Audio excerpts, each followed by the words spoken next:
Hello everyone, আসসালামু আলাইকুম। সবাই অনেক অনেক ভালো আছেন তো। সবাইকে পবিত্র মাহের রমজানের শুভেচ্ছা। আর আজকে এই সুন্দরীর জুস তৈরি করবো। আর এই সুন্দরী তো খেতে দারুণ টেস্টি, কি বলবো। এটা তো এই গরমের মধ্যে একে দেখলে প্রাণে তৃপ্তি চলে আসে। তো নিয়ে নিয়েছি পর্যাপ্ত পরিমাণ তরমুজ, আর সেই সাথে নিয়ে নেব পুদিনা পাতা। এই দুইটাই কিন্তু আমাদের এই গরমের মধ্যে শরীর রিফ্রেশ করতে দারুণ কার্যকরী। আর তরমুজে কী কী ভিটামিন আছে জানেন তো? তরমুজে আছে ভিটামিন এ, সি, পটাশিয়াম ও আঁশ। মৌসুমি ফলটিতে রয়েছে নানা রোগ প্রতিরোধ ক্ষমতা। তরমুজ হলো ভিটামিন B6 এর চমৎকার উৎস, যা মস্তিষ্ক সচল রাখতে গুরুত্বপূর্ণ ভূমিকা রাখে। আর তরমুজের প্রচুর পরিমাণে অ্যান্টিঅক্সিডেন্ট থাকায় এটি দেহের অক্সিডেটিভ স্ট্রেসজনিত অসুস্থতা কমায়। তো তরমুজ তো কতটা উপকারী জানেনই তো। আর সব কিছু যেমন উপকার আছে, তার কিন্তু অপকারও আছে। অতিরিক্ত কিন্তু কোনো কিছুই খাওয়া ভালো নয়। এই জুসটা বানানো যতটা সহজ, এটা খেলে কিন্তু উপকার আপনি দ্বিগুণ পরিমাণ পাবেন। যেহেতু পুদিনা পাতার রসও কিন্তু অনেক উপকার।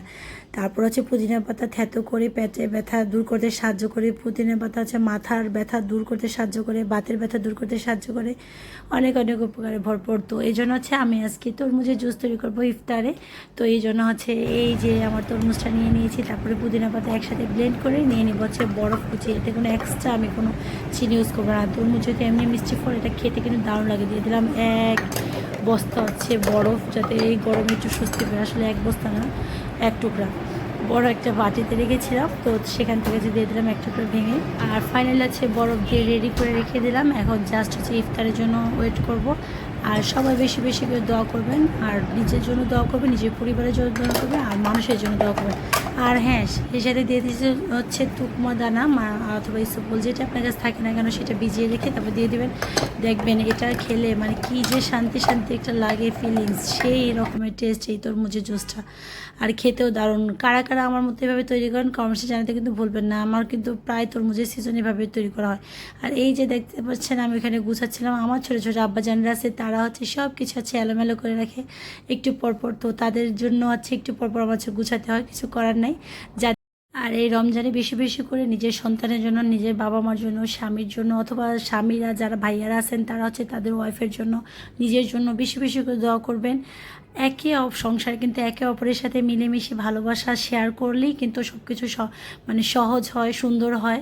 এই যে বলেন, যারা যারা অনেক অনেক দিন সংসার করে, কিভাবে তারা করে, তারা এইভাবে অনেক স্যাক্রিফাইস একজনের প্রতি করতে হয়, নয়তোবা সংসার সুন্দর হয় না। তো সংসার ভালো রাখতে চাইলে একজনের জন্য একজনের যেমন দোয়া করবেন, এই যে এখন সুবর্ণ সুযোগ, বেশি বেশি করে দোয়া করবেন। তাহলে আপনার পরিবার ভালো থাকবে, সুস্থ থাকবে, আর আপনার পরিবার ভালো থাকলে আপনিও ভালো থাকবেন। তো এই জন্য সবাই এইভাবে দোয়া করতে থাকবেন। আর আজকে তরমুজের জুস আমি তো রেডি করেছি। আপনারা কে কী জুস তৈরি করেন শেয়ার করতে ভুলবেন না। আমার কাছে কিন্তু গরমের সময় এই যে এত পরিমাণ গরম পড়ছে, এই যে এই পর্যায়ে এই তরমুজের জুসটা হলে ভীষণ তৃপ্তি লাগে। আর সবাই ভালো থাকবেন, সুস্থ থাকবেন। আল্লাহ হাফেজ। এই যে মুছে নিচ্ছি, আবার নোংরা হয়ে যায় কাজ করতে করতে। তো ব্যাস তৈরি হয়ে গেলো আমার তরমুজের মজাদার জুস। আল্লাহ হাফেজ।